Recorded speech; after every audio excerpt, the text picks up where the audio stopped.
the beginning of the movie, we see a girl named Zia Jo. When she was 12 years old, her dad passed away. Due to this situation, she decides to sell her childhood home and move elsewhere. A few years later, she has a job, but her main goal is to somehow buy back her dad's house, which she had sold. However, her salary is barely enough for her own needs, and she isn't happy with her job. Now, we are introduced to a guy named Ming, who is in the property designing business and wants to start his own business. He shows his power design to some investors but then ignores them and leaves. Later that night, Ming returns home, and Zia Jo is also returning to her home. The comedic part is that they both live in the same apartment but in different timelines. Ming lives in the year 1999, and Zia Jo lives in the year 2018. You might be wondering how they can live in the same house in different timelines. We'll find out as the story progresses. Now, we see Zia Jo taking a bath while Ming is cooking. He puts the dishes in the sink to wash them. Zia Jo finds something in the sink, and Ming finds Zia Jo's dress in his sink. They are both puzzled and wonder why these strange things are happening in their home. However, being very tired, they don't think much about it and go to bed. The next morning, Zia Jo slaps Ming hard on the face. They both wake up shocked to find their rooms mixed up and even bigger than before. Seeing this, they get scared. Then Zia Jo, thinking Ming is a thief, starts hitting him with things around the house, and Ming runs around to avoid her.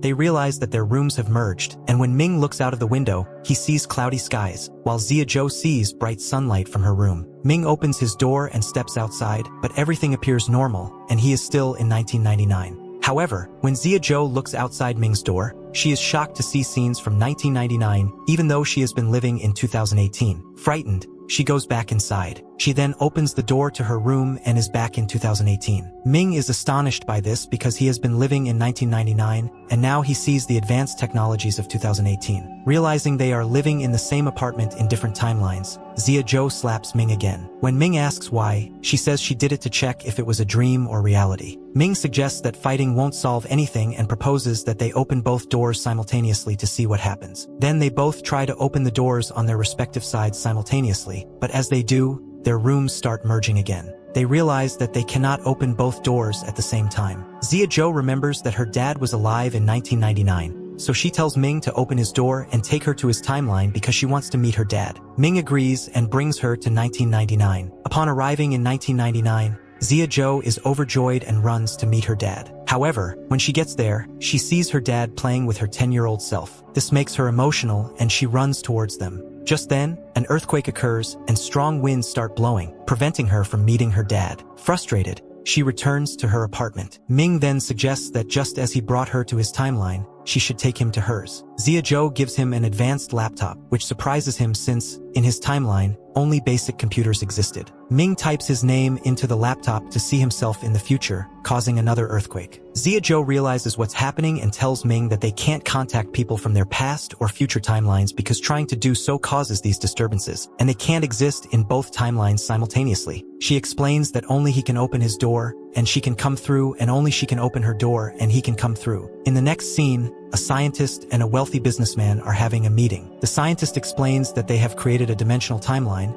but it was created in a different location within the city, and they need to find it. The businessman, however, is only thinking about how to make a lot of money from this timeline. The meeting ends without revealing the businessman's face. That night, Zia Jo couldn't sleep. She says that after her dad passed away, she found herself in this situation. Whenever she misses him, she looks at his car, and losing her childhood home due to unpaid loans has made her determined to buy it back. Emotionally, she shares her feelings. The next morning, Zia Jo and Ming both leave for their offices in their respective timelines. Zia Jo has to marry a wealthy man, and her condition is that the man must buy back her childhood home for her. She dates several people, but no one agrees to her condition until she meets a rich man who does. However, this man is much older and behaves strangely. Despite this, Zia Jo agrees to marry him because he is wealthy. He promises to buy her house soon and asks for some cash for small expenses since he doesn't carry cash. Trusting him, Zia Jo withdraws money from an ATM and gives it to him. He leaves, saying he'll get a bottle of water but doesn't return. Realizing she has been scammed, Zia Jo is very upset and waits outside the bank while the police investigate. Meanwhile, Ming is sitting in his office's washroom, having a drink. The company's owner, manager, and another employee come in. The owner talks about future business plans and then leaves. The manager tells the employee that they need to deceive the owner and take all his money, planning to frame him for fraud. Ming overhears this conversation from the bathroom. The manager discovers Ming has heard them, drags him out, and tells him that he will arrange a bank loan for Ming to start his business if he keeps quiet. Ming says he'll think about it. Later, the manager calls Ming to his office and asks why he should arrange the loan for him. The manager says, "You only heard my conversation, but you don't have any proof. And now I have fired you, so you can go home." Ming pleads several times, promising not to share the information with anyone, and begs not to be fired. However, the manager ignores his pleas and dismisses him. Meanwhile, Zia Jo is working at a jewelry shop when her childhood best friend, Jia Jo, visits her. They are delighted to see each other after many years. Jia Jo shares that she married a wealthy man, prompting Zia Jo to lie that her husband is also very rich and always busy. Jia Jo then invites Zia Jo and her husband for dinner that night, promising to bring her own husband as well. Zia Jo finds herself in a big problem because of her lie and doesn't know how to handle it. She gets an idea and asks Ming to pretend to be her husband. She rents a suit for Ming and dresses him up to look like a wealthy businessman. They go to meet Jia Jo and her husband, with Zia Jo introducing Ming as her husband. Everything goes smoothly until dinner when Ming finishes his food quickly and removes his coat, revealing a tag that says the suit is rented. Jia Jo and her husband notice this and start to laugh. Trying to save face, Zia Jo shows them a fake diamond ring, claiming it is worth millions, but the fake diamond falls out and melts, further embarrassing her. Jia Jo and her husband laugh even more, leaving Zia Jo feeling deeply ashamed. She returns home and cries in front of Ming. They see a lottery show on TV, and Zia Jo decides to buy a lottery ticket to become rich. They figure out which number will win and immediately travel back to 1999 to buy the winning ticket. Knowing their ticket will win, they enjoy themselves and go out drinking. At the bar, the staff asks them to pay for their drinks, but Zia Jo, out of money, offers her valuable purse as collateral, promising to return the next day to pay and retrieve it. The next morning, they eagerly check the lottery results and, as expected, their ticket wins. But suddenly, the numbers on their ticket disappear, leaving them disappointed. They realize they cannot change their future. They return to the restaurant to retrieve the purse, but the staff refuses to return it without payment. Frustrated, they leave.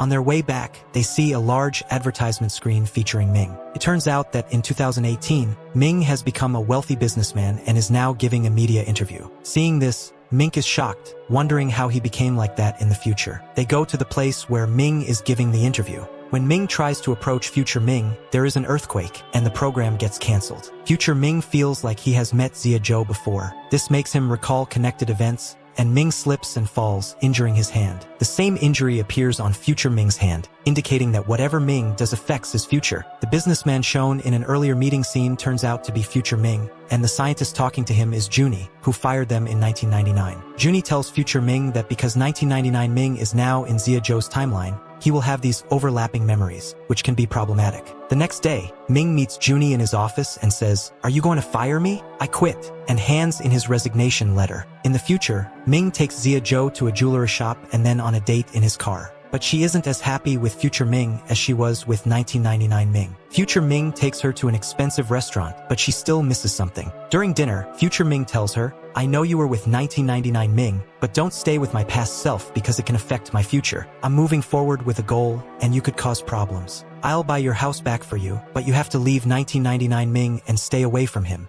Hearing this and having no other option, Zia agrees, not for the house, but because she doesn't want to cause problems for Ming's future. Zia returns home and tells Ming she has found a better job elsewhere and is leaving. The next morning, she packs all her things and leaves the apartment, thinking about leaving Ming and crying. However, she forgets to lock the door, and it remains slightly open. Ming notices this. Now, Ming can go to that timeline without help. In Ming's timeline, his manager Juni attacks the company's owner, causing him to faint. Juni panics and starts bringing him drinks. His plan is to get him drunk and kill him, making it look like an accident. Now, showing Zia Jo's timeline, she returns to her childhood home after many years. Future Ming brings her the purse she had given to the restaurant staff. Zia Jo notices a tag from a rental shop on Ming's coat and realizes that he is not future Ming but 1999 Ming. They kiss, and Zia Jo tells him that their separation is best for his future and that he should never try to meet her again. She sends him away, and both are heartbroken. Ming sadly returns to his apartment, and then Juni calls, urgently asking him to meet at a bridge. Ming is confused about why Juni is calling him after he quit his job. In reality, Juni needs Ming's help to kill the owner, making it look like an accident. Ming tries to convince Juni not to go through with it, saying it's wrong. Ignoring Ming, Juni proceeds with his plan. Ming realizes that in 1999, future Ming and Juni had killed the owner, which led to Ming getting the manager position and becoming wealthy. Understanding everything, Ming notices the car keychain, the same one Zia Jo remembered her dad by, meaning the owner is Zia Jo's father. Determined to fix his mistake, Ming stops Juni and saves the owner, causing future Ming to disappear. Zia Jo is reunited with her father and spends time with him again. Going back to the past changes everything, and Ming sees the changes happening. He rushes to the apartment to meet Zia Jo. They run towards each other and meet at the same spot. As Zia Jo starts to disappear, Ming tells her that soon she will vanish, and now she is in her past and much younger than him. He assures her that even though she doesn't know him, he knows her well and won't leave her. He promises to meet her again. Zia Jo disappears while he says this. 8 years later, Zia Jo hears her favorite music and walks towards it. Ming sees her and approaches. When he reaches her, Zia Jo kicks him and angrily asks if he is a thief. "Why are you coming towards me like this?" And Ming, "Do we have to start this love with a fight?" And with that, the movie ends here.